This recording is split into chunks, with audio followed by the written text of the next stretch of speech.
Greetings, class, and welcome to our new unit, Cell Reproduction in the Cell Cycle. In this particular unit, we're going to talk about the life cycle of a cell.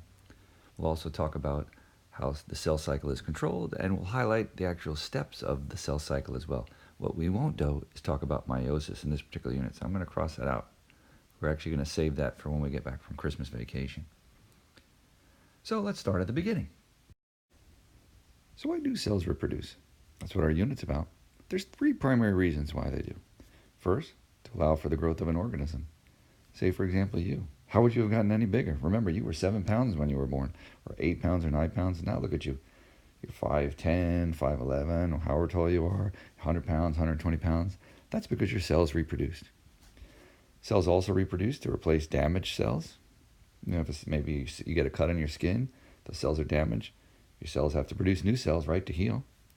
Or to make more organisms, creating daughter cells, or in the case of, we'll talk about meiosis later, producing the sex cells for reproduction.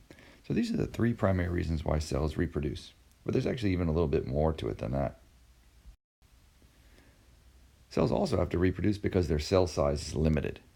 Okay? And there are reasons why the cell size is limited. First, when a cell grows, its volume increases much faster than its surface area. Think, for example, of a balloon. When you inflate the balloon, what happens if you overinflate the balloon? The balloon explodes. Same thing can happen with a cell. When a cell grows, its volume grows much faster than the surface area. And in the case of a cell, that cell membrane may not be able to keep up with the increasing volume size, eventually to the point that the cell membrane would explode or rupture, of course, killing the cell on the inside.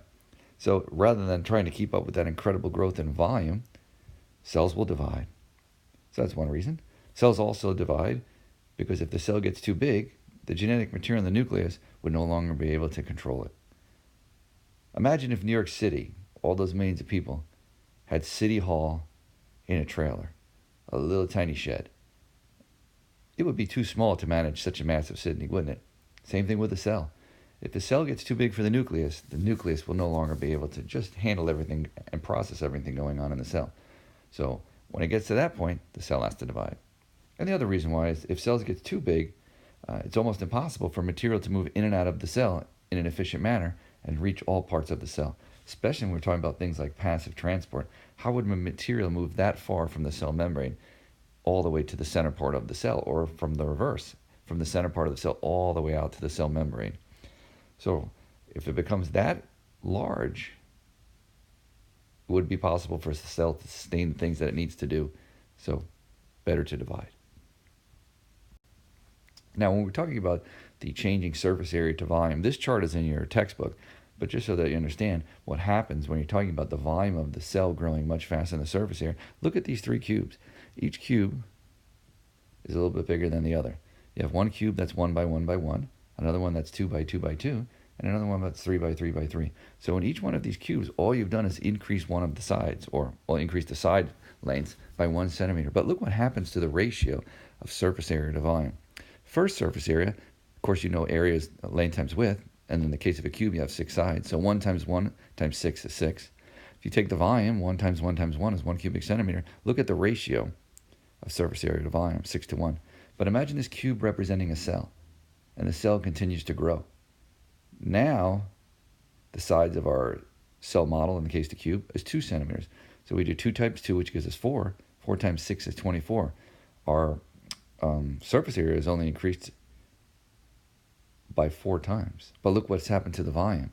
2 times 2 times 2 is 8. So compare that now, 24 to 8. Look at what's happened to our ratio. It's already down to 3 to 1. And look, if we increase the sides by 1 more centimeter, look what happens now. Our surface area increases to 54 square centimeters. But look at our volume. Now it's 27 cubic centimeters. And look what's happened to our ratio now, 2 to 1. It's getting smaller and smaller. This cube grows any bigger, and the surface area will certainly outstrip, or excuse me, the volume will certainly outstrip the surface area.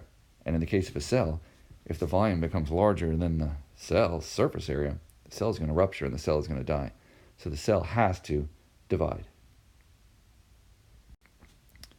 Now, this process that we're going to be talking about for the rest of the unit is called cellular division. And it's called division because the cell is going to be dividing. It's going to make copies of itself. This is a form of asexual reproduction. And what will happen is the parent cell will make two identical daughter cells. So from one parent will come two identical daughter cells. This is significant as a process because it's fast, but it has its drawbacks. Since it is a form of asexual reproduction, the daughter cells are copies of the parent cell, which means any information that's been passed on when the DNA is copied, if it's wrong or damaged in the parent cell, it's going to be wrong or damaged in the daughter cells. That's different than sexual reproduction, which remember involves two parents. The problem with sexual reproduction is it takes longer and you have to find a mate. But the process is beneficial because it offers genetic variety. So if there was something wrong genetically with one of the parents, there's an opportunity for it to be fixed in the offspring because of the combination of genetic material from the other parent. So again, we have asexual reproduction, which is one parent creating identical offspring, and then sexual, which is two parents creating genetically varied offspring. Asexual reproduction, a faster process; sexual, a longer and slower process. So they each have their own benefit and drawbacks. In the chapter we're working on now, we're going to be concentrating on cell division in eukaryotic cells. So we'll be dealing with the nucleus as well. In bacterium, they undergo a slightly different process called binary fission, which we're going to be talking about in a later unit. Now, as an introduction to cellular division, we've got to talk first about DNA. Right here, deoxyribonucleic acid. DNA, of course, in a eukaryotic cell is found in the nucleus. Right here, you can see in this really cluttered picture. During most of the life cycle of the cell, it's found as a clump of mass of material called chromatin. And chromatin is about 60% protein and about 40% DNA. That protein is called histone, and it looks kind of just like a mess. It doesn't have that traditional X shape that you think of like in this picture here until cellular division is getting ready to take place. So that's what the second bullet statement says here. When a cell is going to divide, it makes a copy of the DNA. Okay, so that copy is in preparation to make sure that each daughter cell will have the appropriate amount of genetic information. And when the DNA is copied, that's when it takes on that traditional X shape. Those two sides are called chromatids, or sister chromatids, and they're identical to each other. We'll look at them closer in another slide. So this is the traditional chromosome that we think of. And remember, the word chromosome is actually a combination of two words, chromo and some. Chromo, of course, meaning color, and some meaning body. And then the name is attributed to the early discovery of chromosomes when they used to use dyes to be able to view the chromosome. And chromosomes very readily take up those dyes. So that name stuck, chromosome. Now the chromosome, as we said in the previous slide, is the DNA material. What happens as the cell prepares for cellular reproduction is that DNA, those proteins all coil up into this structure here that we see, the X shape. The X shape has two sides, 1, 2. Each side is called a sister chromatid, and they're attached to the centroid here, which is called the centromere. And the chromosome, the genetic information, contains the genes, which are like little lines of programming code, if you imagine in a programming class, which contain the information for particular types of traits in an organism. Now, how are chromosomes organized? We basically have two sets of chromosomes in our body cells, or what are called our somatic cells. You get one from each parent that comes during sexual reproduction. Each parent contributes half of the genetic material to get the trait when they combine together that you see exhibited in you. Those are also known as diploid cells because they have the full complement of genetic information. However, there are other cells in your body. Those are called sperm and egg cells. Sometimes they also refer to them as germ cells. These guys are what are called haploid. They have only half of the genetic material. And why do you think that is? If you're thinking because they're going to combine together the fertilization to make the full complement of genetic material, you're right.